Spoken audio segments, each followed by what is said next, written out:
Welcome back to Let's Play Money, the podcast that helps families raise confident kids who understand money, creativity, and the joy of learning through play. Today's episode is close to my heart because we're talking about a program that brings all of that to life in the most hands-on way, Kid Vendor Day at the Snohomish Farmers Market.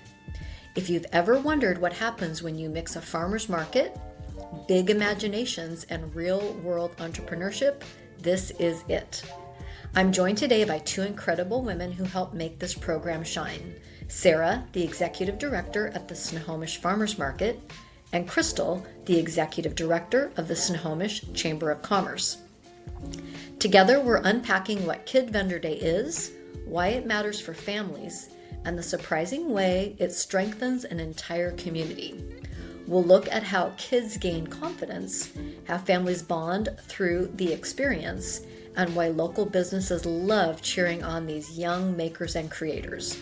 Whether you're a parent, a farmers market director, or someone dreaming about starting a program like this in your own town, this episode is full of stories and ideas you can take with you. Let's jump in. Welcome. I'm excited to get going today. First, I'd love to introduce Sarah, the Executive Director of the Snohomish Farmers Market. She has been leading the market for over 10 years and truly knows every corner of what makes a market feel like home.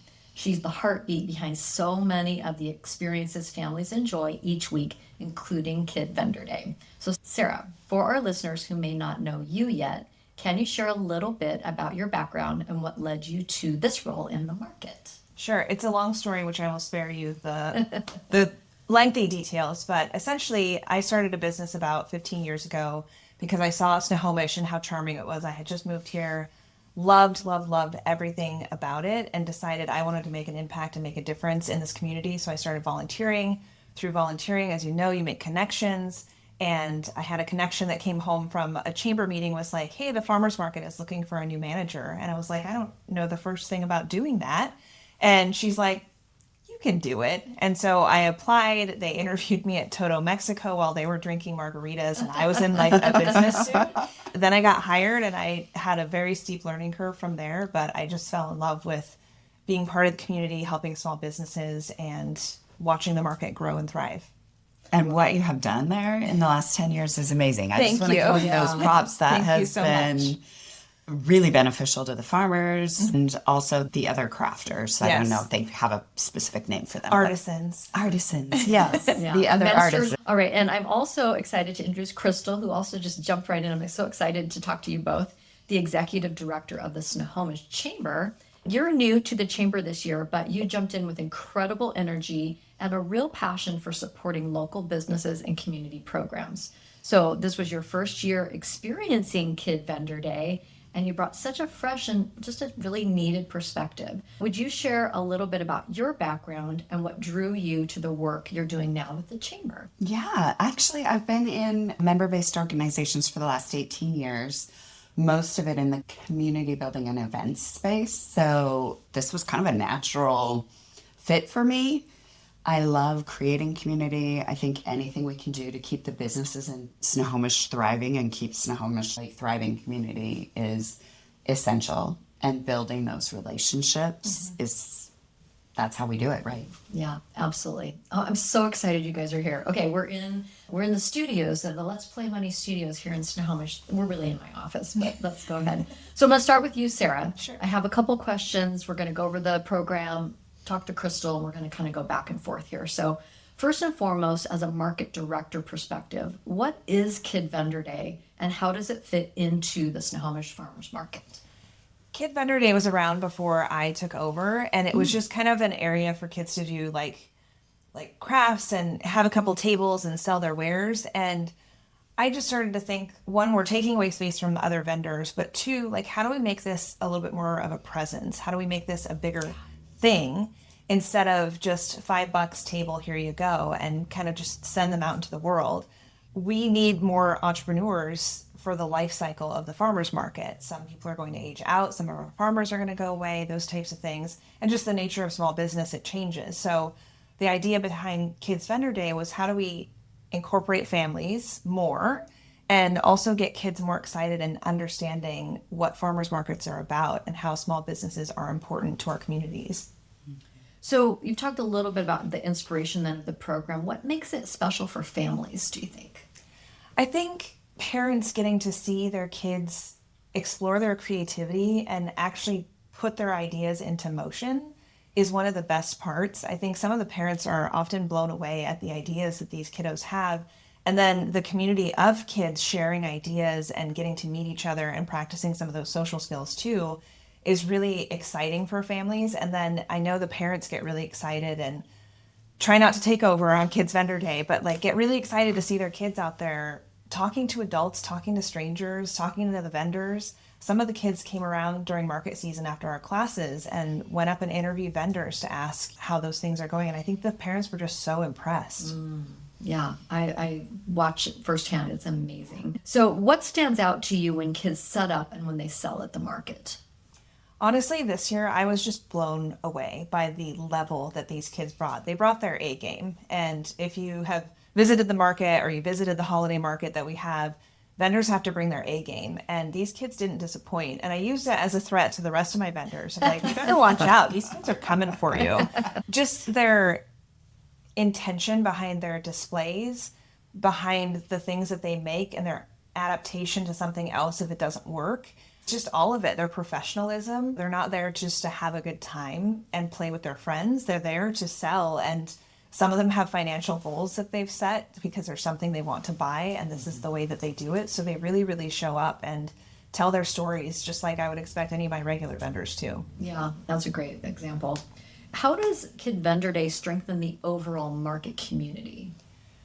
Our vendors love Kids Vendor Day. It's a whole different energy that's brought there on that day. And I know some of our vendors have been like, oh, it's Kid Vendor Day. I brought an extra staff person so that I can go and shop from every single one of them. One of our farmers made it a point. He's like, I just dropped $300 Kid Vendor Day. He's like, but I'm so excited. I got gifts. I did all of these different things. I think it's just the energy. And I think that it reminds vendors of who they were once and why they do what they do. And it kind of brings that whole story full circle back into this is why we do this. This is community. This is heart. This is families. This is inspiration, all of that. So we've talked very generally then about the farmers market program for kids. Let's go into our actual structure so that anyone listening that's not been part of it understands. So we have basically three things that happen. The first thing is they come to classes. We usually schedule those in April and May. Am I right on that? April. They do a 2-hour class on a Saturday morning, and then a month later they do a second 2-hour class. We'll talk about those classes in a minute. And then they get to come to the Chamber of Commerce luncheon, and we have a special Kid Vendor Day. They get to sell and practice with our members of the chamber. And then they come to one of the farmers market. We break them into two because there's more kids, so they get to come to one of 2 different days at the market. So that's the basic structure. So I looked up some data. In 2023, we had 19 kids. 2024, we had 40 kids. And then we didn't get it turned off quick enough because we had so many people this year. We had 52 kids this year. Yeah. And we would have had more if we had not turned off those. So it's definitely growing. And I also was looking at the ages of the kids. I brought myself a little chart here. So this year, for the 6 to 9-year-olds, we had 24 6 to 9-year-olds. The 10 to 12-year-old group, we had 20. Wow. And the 13 to 17-year-old group, we had 7. And what I'm noticing is they like to start young and then they're staying with the program. They're kind of growing into those older rather than attracting the 18-year-old. We're getting the 13, 14-year-olds that are growing with the program. Yep. Is kind of the way I've seen it happen. People often ask, what do they learn at those classes? So we break them up. We rotate them in groups based on their grade and age. So they go to a little breakout with you, Sarah. They learn about what is the market, why do people shop, what else do you teach them? Market day essentials, kind of what to know, what to have, packing a go kit, making sure you've got everything covered for emergencies, because they happen. Yeah. Vendor emergencies, emergencies. Not global emergencies. Yeah. Yes. But Yeah. We usually have them come in and do a worksheet that's pulled out of the book. We'll talk about the book that goes with this in a little bit, where they start doing business ideas and business planning. They love one of the breakout sessions about creating an inviting table. That's one of their favorite things to do is the display. We talk about talking to adults and networking. Jessica with Bloss, she leads that. And we'll talk again about how that really shines through the kids at the market. They learn about costing, pricing, and profits. And then there's some optional breakouts that we do just depending on who our sponsors and our leaders are. But some of those are some of the core classes that they get. So, Krystal, this was your first year experiencing Kid Vendor Day. What stood out to you? You know, the biggest thing I saw was the soft skills that the kids have. I didn't have any expectation at all. I didn't know what we were walking into on Kids Vendor Day in July. We have all 52 youth at our chamber meeting. And the way that they have been taught to interact, to sell their product, to sell themselves, to look people in the eye, shake their hands, really those soft skills are huge. So from a chamber perspective then, how does this program strengthen our local business community? We are building the next generation of entrepreneurs, right? The same way it does for the market. I mean, these are the youth that are going to own the shops on First Street, that are going to own a construction business, a nursery, perhaps be even, you know, the next generation of farmers. Right. Yeah. So you brought up the July chamber meeting, which is always a favorite for our members. So what else did you notice about how our members interacted with the kids? Anything that stood out to you? They're really excited about it. They're excited about seeing what the kids have done. They're all spending a lot of money and buying gifts, which gives the kids that confidence boost they kind of need before market day. I'm sure going into market, they're a little nervous. Will my stuff sell? Will I be the one, you know, sitting there with a table full of goods that doesn't sell, or will I be sold out?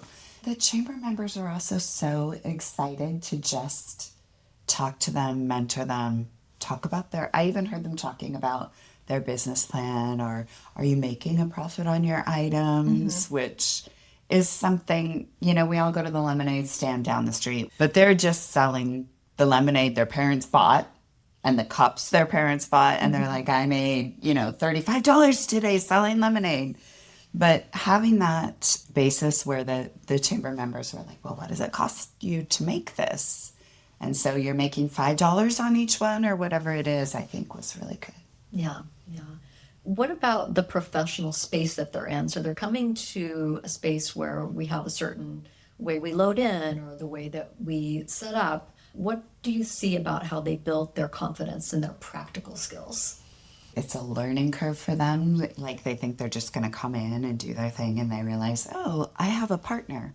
We partnered them together at one table because we have so many kids that are just so excited about the program. We can only house so many. So they had partners at their table and just learning to work together, learning that there is a process. You should only take up your own amount of space and not be in your partner's space. And there might be some rules about what you can do and what you can't do in a venue. It's really important for them. So you talked and hit the nail on the head about skill building that we see happening. I notice and always teach that kids are learning through play. For them, this is just an elevated lemonade stand, right? We get to make some soap or some jewelry, and they're learning about entrepreneurship, but they're also getting the financial literacy piece. How much did something cost? They all get money that they're earning, and then they're ready to spend it right away. So there's some ways that families are working with the kids not to just spend everything they just made. So there's financial literacy, earning, spending, financial decision making. There's also what you referred to as the soft skills: creativity, confidence, decision making. I wanted to talk a little bit about what Jessica with Business Ladies of Society brings to it. She does a breakout session where she does talk about networking and communication. Sarah, tell us a little bit about what you see coming out of that breakout. I just see so much more confidence when they kind of understand what it does take. You can't just sit behind a table, and this is for my regular vendors too. You can't just sit behind a table and expect your item to sell unless it's the hot ticket item that year. But even still, you have to engage with customers and have those conversations. And like I said earlier, trying to share your story, because the story is what makes it different than going to Target, than going to Costco and those types of things. You're not just picking something up and taking it in the cart and driving away with it. You're creating this relationship, and that relationship keeps people coming back. And I think that Jessica really does a great job in Bloss in general, but also with Kids Vendor Day, it's not just about passing out your business card. It's about creating that connection. How can I get to know you better? How can I relate to what you're looking for and get feedback on products without it being criticism, those types of things. And I think she really has elevated, it's like the last piece that they need to be ready for Kids Vendor Day. And I heard so many adults that weren't parents, but just so many adults and other vendors say how impressed they were at Chamber Day, at the farmers market, of how these kids looked them in the eye, how they talked about their product, how they shared their story without being sales pitchy, but just really being authentic. And I think that's what sets us apart from, big box stores. Yeah, I heard it over and over again. We were manning just a general booth in the middle this year of the market, and multiple organizations came up to the booth to tell us they were so just absolutely blown away by the kids. The kids actually got invited to several other markets. One of the senior living facilities up in Marysville had several of them come up to do their holiday bazaar a couple weeks ago. And there were a few others that weren't part of our program, but they got to go do because they wanted the kids there. It really elevates what they're seeing with their market. Yeah. And that's the same thing that goes with our regular market. Those are the vendors that stand out and get invited to other things or get invited to our special events. I have to keep telling my adult vendors, you've got to stand up. You've got to get off your phone. You have to engage with folks because that's what stands out and it's what keeps people coming back. Yeah. Same with our event this past weekend too. Yeah, which, say what that was. So the Snohomish Harvested Holiday Market. Yeah. Which is it's massive, it's huge, and we just got nothing but compliments about vendors just, again, bringing their A game. Mm-hmm. Yeah, and that happens depending on when people are listening to this podcast. That we're in November right now. Everyone loves that holiday market. So I pulled a couple of stats, just some data to back up what we're talking about. So as far as career success, for example, research from Harvard University, the Carnegie Foundation, and the Stanford Research Center concluded that 85% of job success is due to soft and people skills. So whether or not these kids become vendors in the next 10 years, this is still a chance for them to grow in their career development. Employer demand says that 77% of employers state that soft skills are just as important as hard skills. And as far as academic performance, students who participate in social, emotional, or soft skill programs show an 11 percentile point gain in academic achievement compared to those who do not. So whether this just helps them in school, how this impacts their resume, their interview skills, working with customers once they get in the job, this program is really making a difference that I see. Any comments? Even life skills, even friendship, just networking in general. I think it kind of sets them up in line with what we do with the market and the local high schools with the career technical education. This is a stepping stone into that, and that's the internships and working with different local businesses, and they're learning similar skills, but if they've already done Kids Vendor Day, and they're set up for success in CTE programs too, which just add the statistics and add even higher percentages of higher rates and salaries and all of that kind of stuff. Absolutely. DECA as well as CTE. Yeah. Okay, I want to talk about the kids. The kids are really the heart of all that we do. And we've talked about ahead of time a few kids that we want to mention. One of the girls that came and has done all 3 years, Ainsley, when she came the very first year, there were 19 kids in the room, and we asked each of them to just stand up and say their name at the beginning and maybe an idea they had for a business.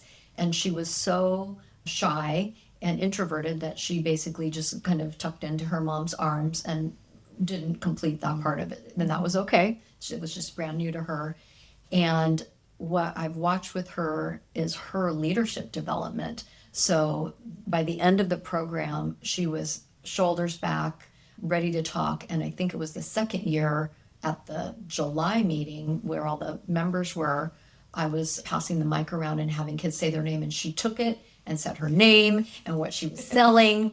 And she actually did a little side event with me that was related to a local festival.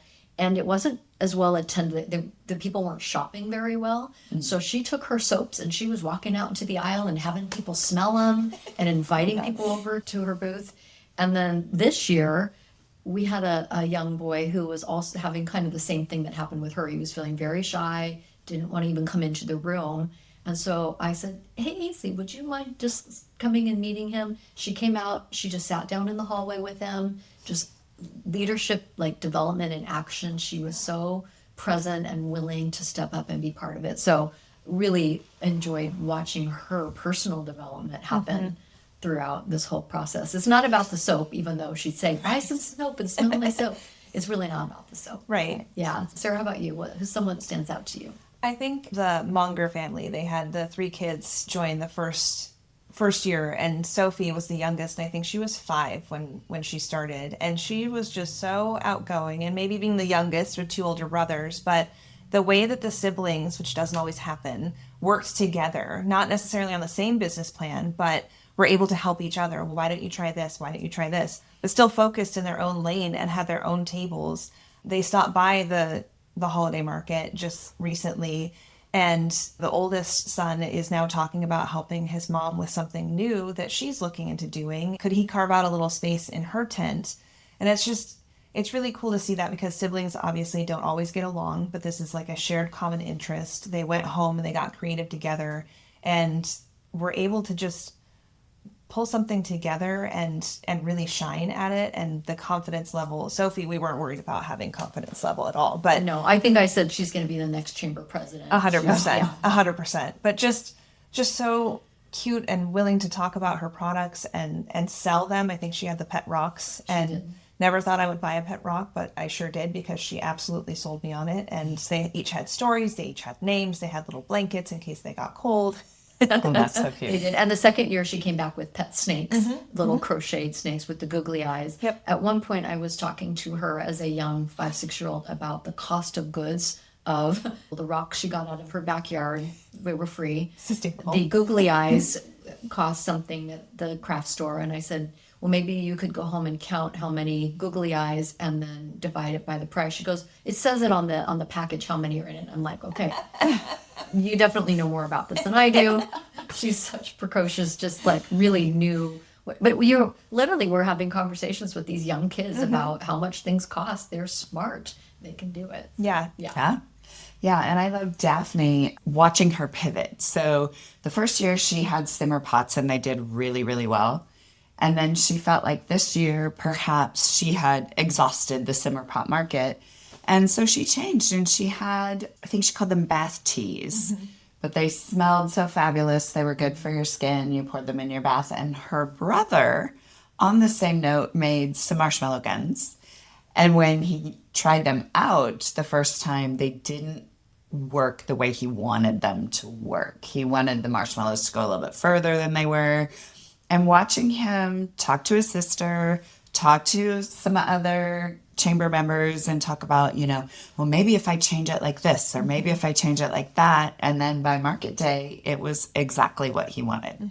Yeah. So many fun stories. And I can talk about Hank with his little 6-year-old tie on and his pen in his pocket, coming with his money belt. And oh my goodness. And some of these kids have gone on to sell at the market. They've rented booths at your market. With the parents, yeah. With the parents, yes. Thank you for that qualification. They partner with their parents. And then some of them have gone on to other little pop-up events and things like that. So yeah, it's really fun to watch where they're going and what they're doing with it. I have to tell one more story. Yeah, do it. So we had one gal who came as a vendor, Vega. She came as a vendor to our Field of Wheels event, and she draws, and she was selling artwork. And she started looking around, and she was like, well, my artwork isn't really selling to this clientele. And she started drawing Jeeps, and they sold like hotcakes. So just that Pivot. Again, the pivot with this isn't quite working, but I can change it right now.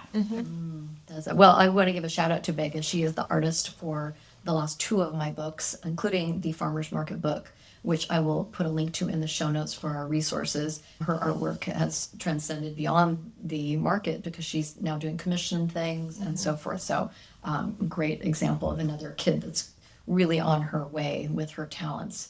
Okay, couple more questions about just general, and then we're going to do some resources. So let's ask both of you this. Why do you believe a program like this matters in the town of Snohomish? I think it really is about sustainability.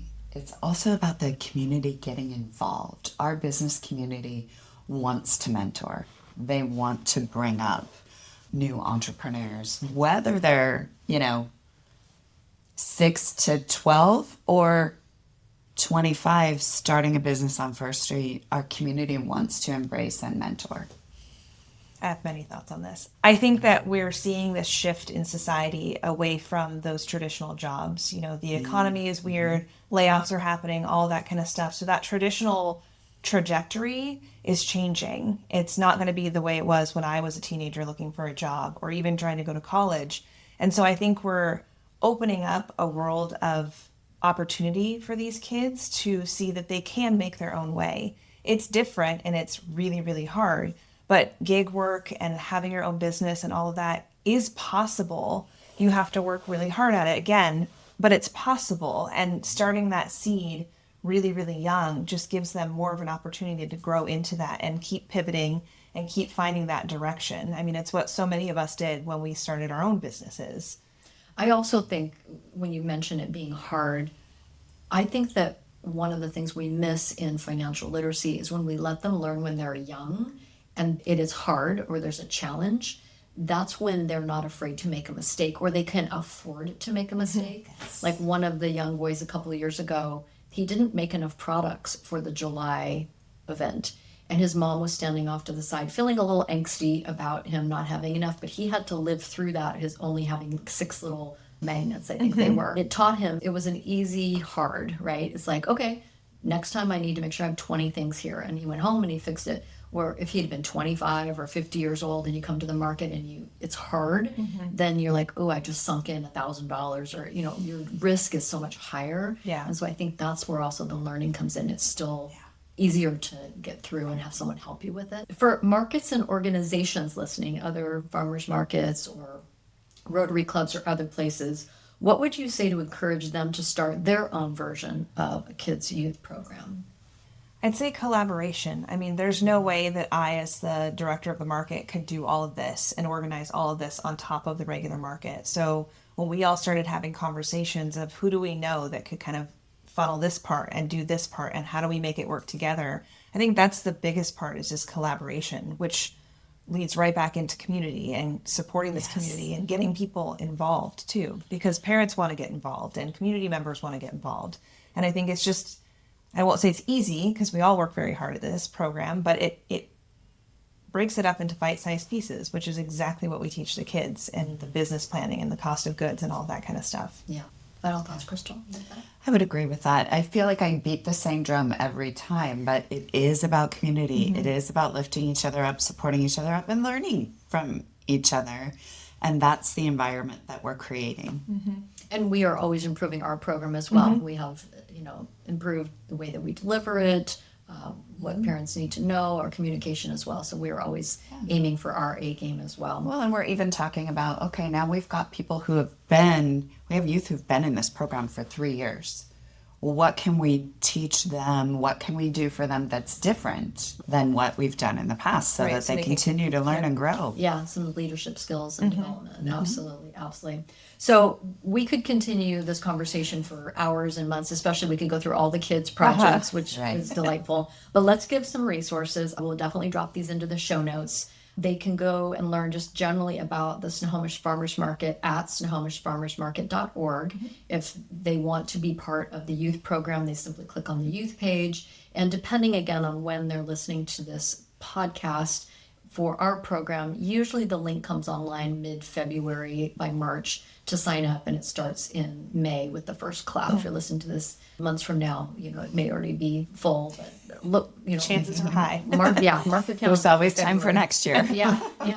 Also, SnohomishChamber.org is our local Chamber of Commerce page. That event will be linked there as well, and that's a great resource for adults. Anyone that's in the business community, be sure to join the chamber.